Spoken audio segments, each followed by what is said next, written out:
트럼프 대통령의 반이민 행정명령에 항소법원에서도 일시 중단 결정이 내려졌습니다. 시민참여센터가 트럼프 정부의 반이민 정책에 대한 한인 사회의 우려를 표명했습니다. 미 전역에서 불법 체류자가 가장 많은 곳은 뉴욕 일원으로 조사됐습니다. 트럼프 대통령이 범죄와의 전쟁을 선포하며 세계의 행정명령에 서명했습니다. 뉴욕주 정부가 보다 많은 주민들이 투표에 참여하도록 투표 개정안을 발표했습니다. 이상은 이 시각 주요 뉴스입니다. 여러분 안녕하십니까? KBN 뉴스입니다. 트럼프 대통령의 반이민 행정명령에 항소법원에서도 일시 중단 결정이 내려졌습니다. 임기 초반 트럼프 대통령에게 타격이 가해지면서 결국 최종 판단은 연방 대법원까지 가게 됐습니다.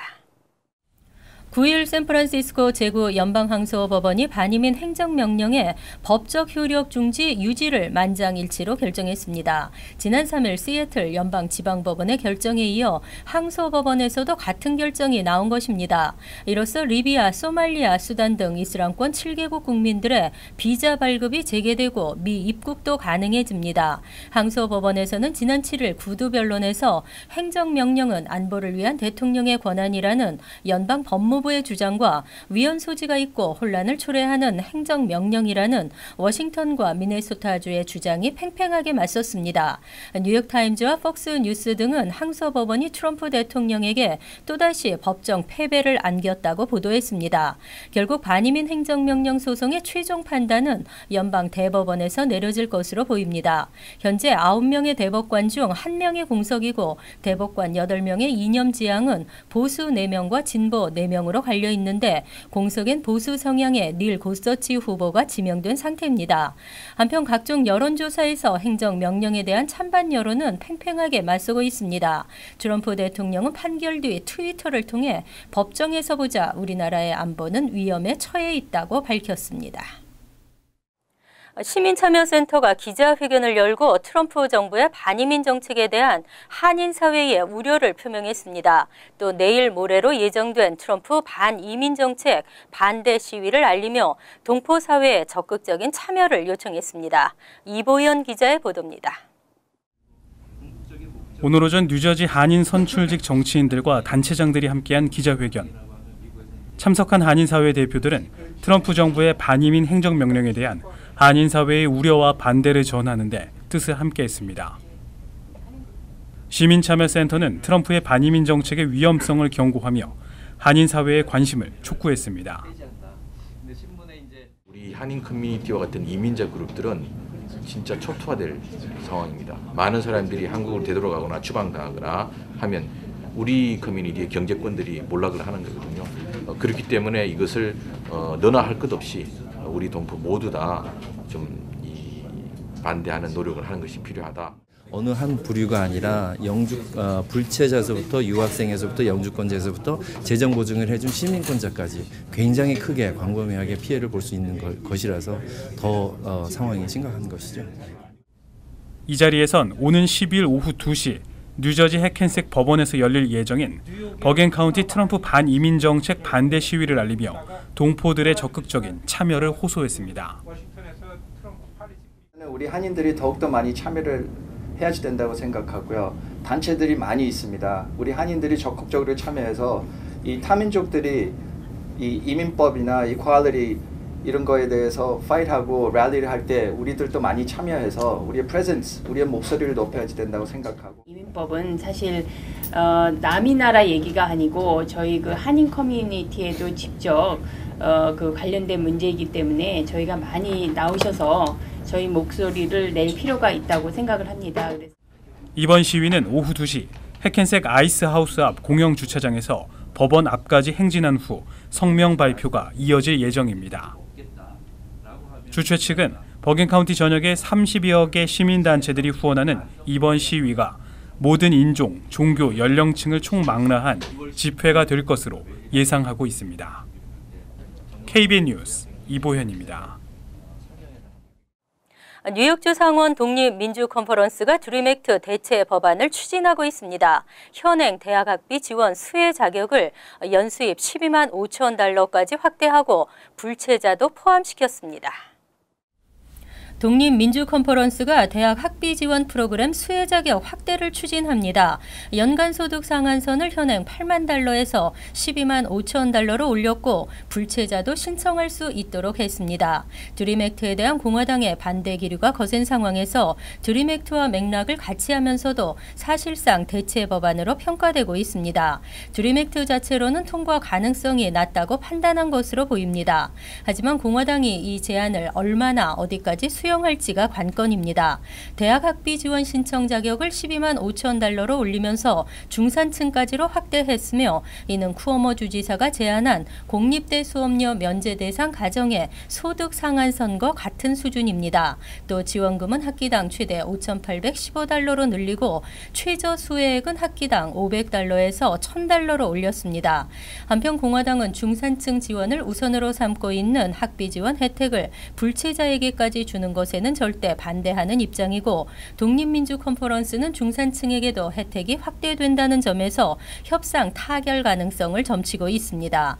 민주당은 탭 수혜 확대로 혜택을 받는 중산층 가정은 상원 공화당 의원들의 지역구에 많이 집중돼 있다며 높은 통과 가능성을 점쳤습니다. 불법 체류자들은 주로 대도시를 선호하는 것으로 나타났습니다. 미 전역에서 불법 체류자가 가장 많은 곳은 뉴욕 일원으로 조사됐습니다.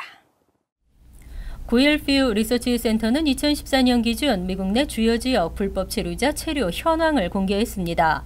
조사에 따르면 총 1,110만 명으로 추산되는 미국 내 전체 불체자들은 대부분 도시 지역에 집중돼 있었고 그중에서도 뉴욕시, 뉴아크, 저지시리 등지에는 총 115만 명이 거주하고 있는 것으로 나타나 가장 많았습니다. 이어 LA, 롱비치, 애나하임 등 캘리포니아주 도심 지역에는 100만 명의 불체자가 살고 있는 것으로 추산됐습니다. 됐으며 주요 대도시 지역 중 100만 명 이상의 불체자가 체류하고 있는 지역은 이 두 곳이 유일했습니다.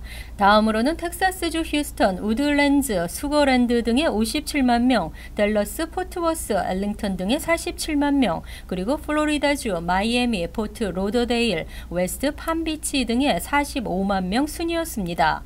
20개 대도시의 서류 미비자 수는 총 680여만 명으로 10명 중 6명이 대도시에 몰려 있었습니다. 불체자들은 또 이민자들이 많이 거주하는 지역을 선호하는 것으로 조사됐습니다.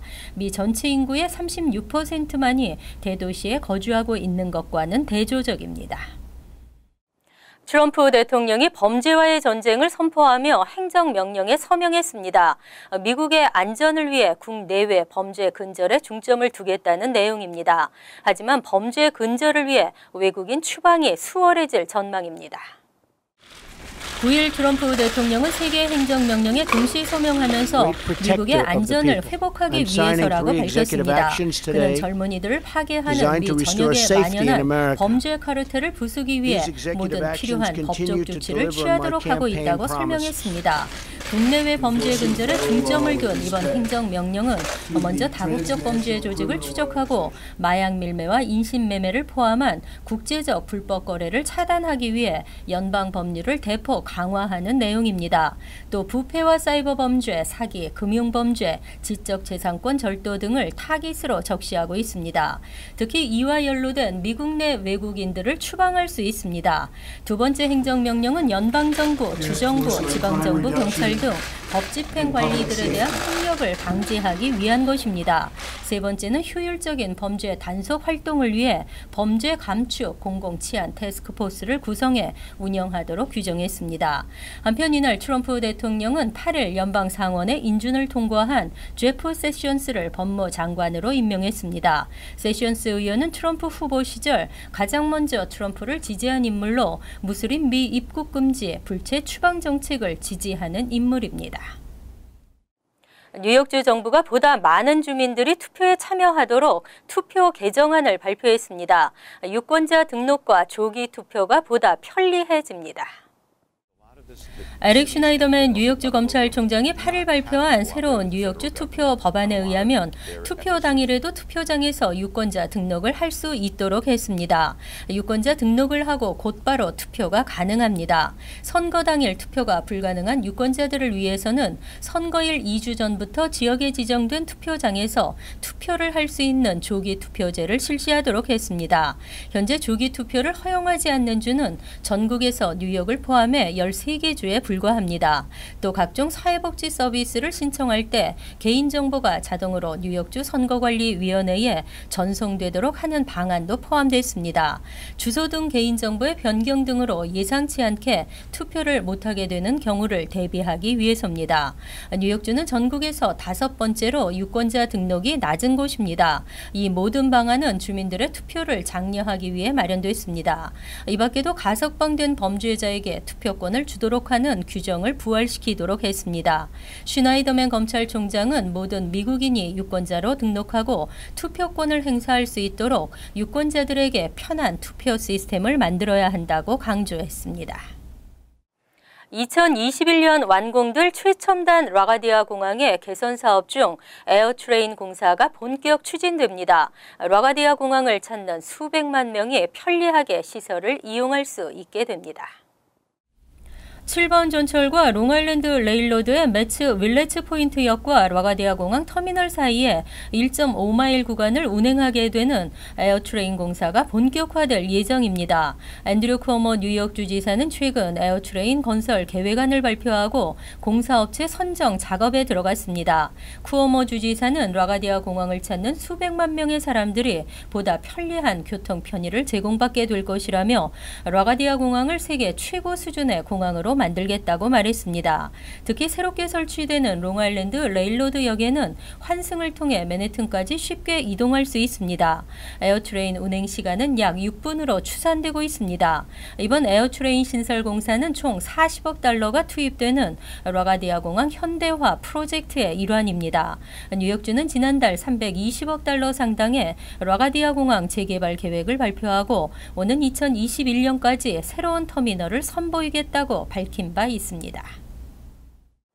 뉴욕시경의 경감 이상 간부급 고위직에는 70%가 백인인 것으로 나타났습니다. 위로 올라갈수록 인종적 다양성이 부족하다는 지적이 제기됐습니다. 9일 뉴스데이는 NYPD 간부급 고위직의 70%가 백인이라고 보도했습니다. 주메인 윌리엄스 뉴욕시 의원은 8일 열린 공공안전위원회에서 NYPD 내 백인 위주의 고위직 분포 통계 자료를 공개하며 소수계 경찰이 고위직으로 승진하는데 어떠한 걸림돌이 있는지 확인해 볼 필요가 있다고 말했습니다. 또 흑인과 히스패닉, 아시안 등의 소수계 경찰들에게도 승진 기회를 확대해야 한다고 촉구했습니다. 뉴욕시경 측은 누구나에게 공정한 시험이 될 수 있도록 정기적으로 검토하고 있다고 말했지만 승진 시험을 통해 오를 수 있는 계급은 경감까지이고 그 다음부터는 간부들이 재량에 따라 승진 여부를 결정하게 되기 때문에 투명성을 담보하기가 쉽지 않다는 게 경찰 관계자의 설명입니다. 관련 통계에서도 NYPD 전체 3만 6천여 명 중 절반 이상이 백인, 히스패닉 27%, 흑인 15%, 아시아는 7%, 이 중 여성 경찰은 17%였습니다. 전체 경찰관 인종 비율에서는 백인과 소수 인종이 50대 50이었지만 고위직에서는 백인이 70%를 차지하고 있습니다. 전체 인종 비율이 고위직 인종 비율에 반영되지 않고 있다는 지적이 나오고 있습니다. 한편 경감 이상 고위직 한인은 맨해튼 7경찰서에 근무하고 있는 허정윤 경감이 유일한 것으로 알려졌습니다.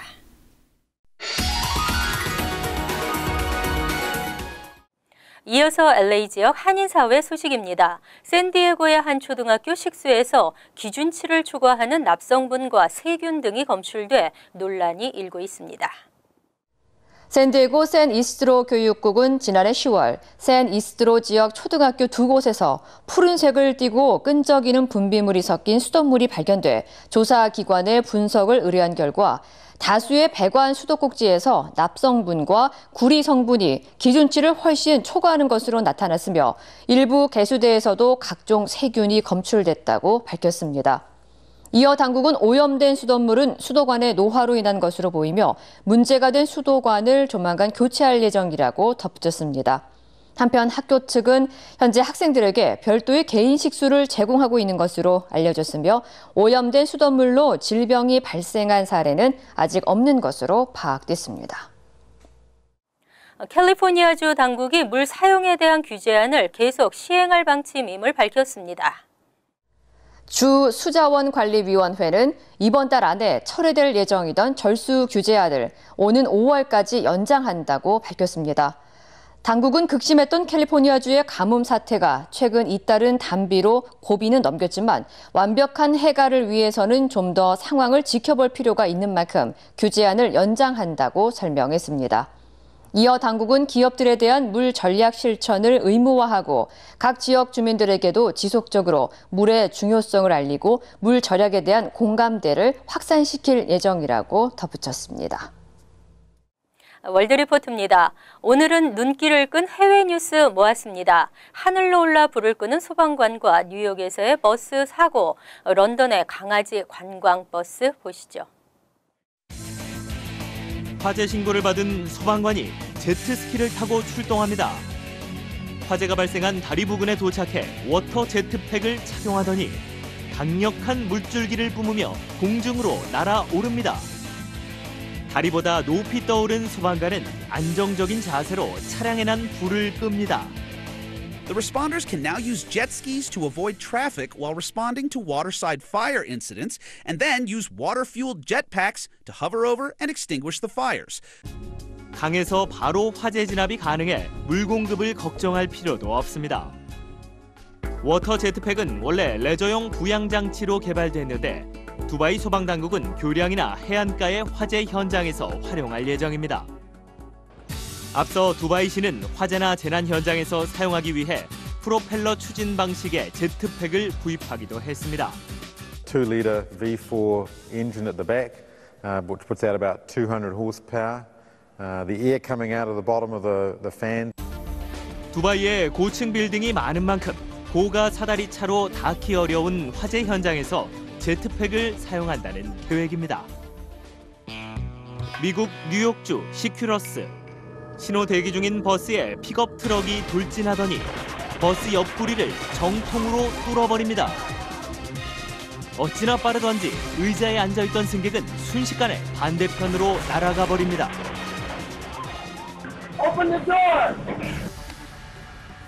너무 큰 충격에 8명이 병원으로 실려갔지만 다행히 중상을 입은 사람은 없었습니다. 사고를 낸 트럭 운전사는 낯선 도로에서 너무 빨리 달리다 브레이크 대신 가속 페달을 밟은 것으로 드러났습니다. 영국 런던에 등장한 연두색의 2층 버스. 표를 입에 문 개들이 차례로 탑승해 한 자리씩 차지합니다. Well, welcome everybody to the first ever dog tour of London. 런던의 첫 선을 보인 반려견 관광버스는 유명한 반려견 산책 코스들을 돌아보고 중간중간 정차해 체험하는 코스를 밟습니다. 개만 태울 수도 있고 주인이 개를 데리고 함께 탈 수도 있습니다. This is definitely the most bizarre thing I've done with my dog, but it's good. It's nice to get a tour around London at the same time. 반려견 관광버스는 개는 물론 주인까지 만족시키며 런던 시내의 명물로 떠오르고 있습니다. 간추린 소식입니다. 2017년 교육위원을 선발하기 위한 후보 등록이 2월 9일에서 3월 5일까지입니다.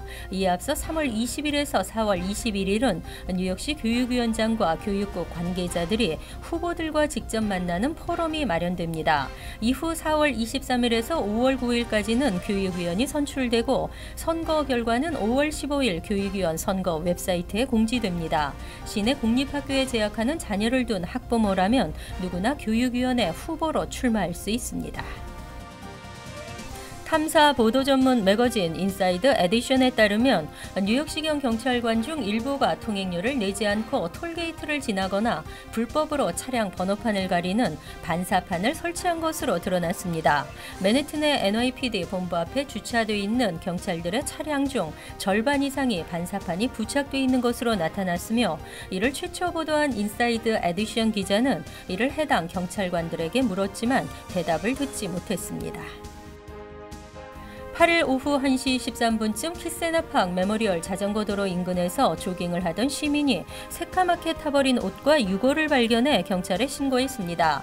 경찰은 검시소에 유골을 보내 신원을 확인 중이며 유골은 꽤 오랜 시간 방치된 것으로 추정돼 나이와 성별 등 정확한 신원 파악은 어려울 수 있는 것으로 알려졌습니다. 한편 이번 사건과 관련해 체포된 사람은 없으며 키세나팍에서는 1년 전 한 여성이 칼에 찔려 살해당한 채 발견된 바 있습니다. 뉴저지 대한체육협회 차기 회장으로 주옥근 한미 문화원장의 당선이 유력시되고 있습니다. 현재 후보자 등록이 없는 상태에서 주 원장이 12대 신임회장 선거에 출마하겠다는 의사를 전해왔습니다. 신임회장 투표는 18일 오후 7시 체육협회 대의원 총회에서 실시될 예정입니다. 추가 후보 등록자 없이 주 원장이 단독으로 출마해 신임회장에 선출되면 3월 1일부터 2년간의 임기가 시작됩니다. 다음은 시사 컬럼이 이어집니다.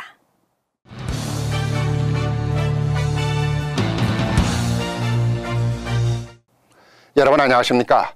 미국 하면 잘 사는 나라, 무엇이든지 최고의 나라가 아닙니까? 그런 미국이 뭐든지 최고였다고 생각을 했지만은 이젠 그렇지 못한 미국이 되어가고 있는 것 같습니다. 해마다 천문학적인 재정 적자로 빚더미에 안고 있기 때문입니다. 미국이 어느 정도 빚더미에 허덕이고 있느냐 하면 해마다 4천억 달러에서 5천억 달러가 넘는 재정 적자를 보이고 있습니다. 이렇게 오랫동안 적자가 발생하다 보니까 미국이 늘어나고 남은 건 빚밖에 없습니다. 그 금액이 어느 정도냐 하면은 약 20조 달러입니다. 20조 달러는 미국 국민 총생산의 106%입니다. 그러니까 미국인 전체의 수입보다 6% 더 많은 빚을 지고 있다는 얘기인데요. 20조 달러라는 돈에 감이 잘 오시지 않으시죠? 이렇게 큰 금액은 한국 돈으로 환산을 해야 좀 감이 올 것 같은데요. 이경입니다. 조라는 숫자까지는 우리가 많이 듣고 접하긴 했습니다만은 경이라는 숫자는 기하학적인 숫자이다 보니까 실제 상황에서는 감이 잡히지를 않는 숫자입니다. 한국의 1년 예산이 약 400조니까 지금 한국 예산 금액으로 치자면은 약 대한민국의 50년 예산이고요. 미국의 1년 예산은 약 5,000조니까 4년 정도의 예산입니다.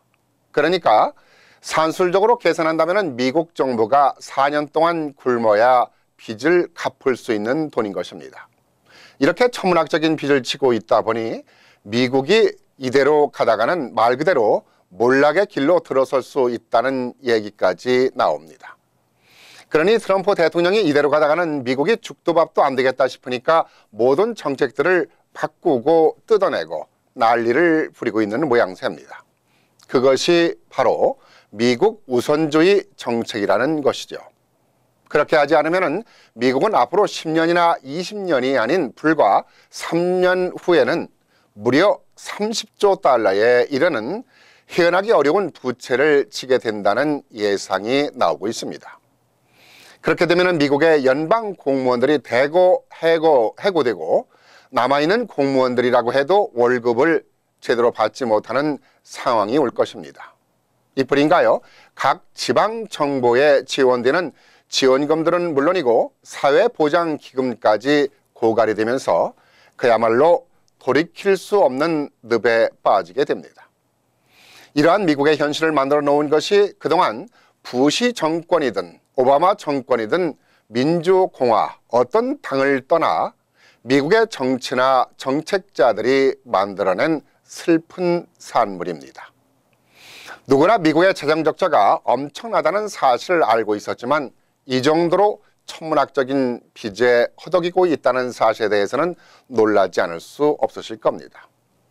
이러한 상황에 트럼프 대통령은 미국을 위기에서 구하고자 강력한 개혁의 바람을 일으키고 있습니다. 개혁 과정에서 매끄럽지 못하고 넉넉하지도 못한 점도 있습니다. 또 덜렁거리고 뭔가 불안하기도 합니다. 그러나 벼랑 위에 서 있는 미국이 다시금 미국다운 미국의 모습으로 일어설 수 있다면 우리도 조금은 참고 함께 고통을 나누는 마음이 필요하다는 생각이 듭니다.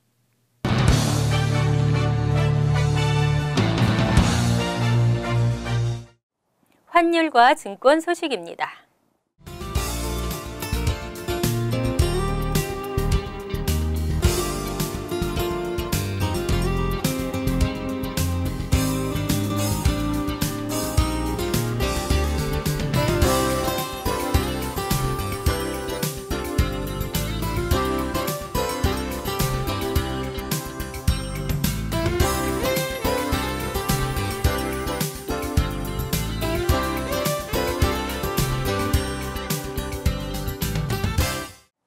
이어서 날씨입니다.